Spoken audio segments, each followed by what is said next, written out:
In Cairo, people struggle to keep up with the rapid pace of news. As volunteers swept and repainted Tahrir Square, the famous Egyptian museum that is directly on the square announced it had been robbed during the demonstrations. The museum said 18 artifacts, including 2 gilded statues of King Tutankhamun, had been stolen on January 28th.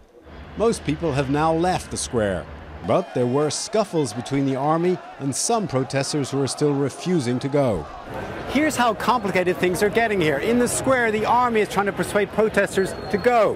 1 block away from here, the police, who only a week ago were the toughest in cracking down on the protesters, are themselves demonstrating for higher pay. The policemen claim the beatings of protesters were ordered by their boss, the Interior Minister, and they want him to be put on trial.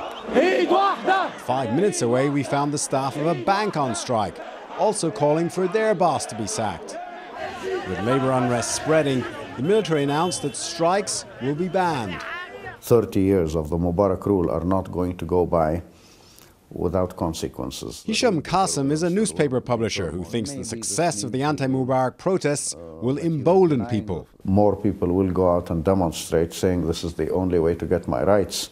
Many Egyptians are particularly angry about the billions of dollars that Mubarak is said to have stolen, and some are calling for him to be put on trial. Should Mubarak be forced to give the money back?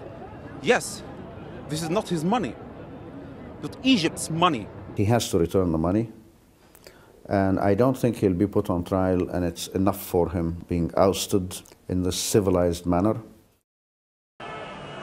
And tonight there is news that Ayman Noor, who once ran unsuccessfully for the presidency against Mubarak and afterwards was thrown into jail, has become the first person to announce his candidacy for the upcoming elections. Russ? Terry, I know it's after midnight there, but we can hear a lot of activity going on.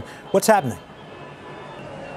Well, you know, Russ, this square has lost most of its protesters and has actually become a location for tourists, local people to come as revolutionary tourists and see what's going on. It's a huge party here. There's lots of fireworks going on, and cars which are now able to drive through the square again are honking their horns all night long. Pretty much this party goes on here.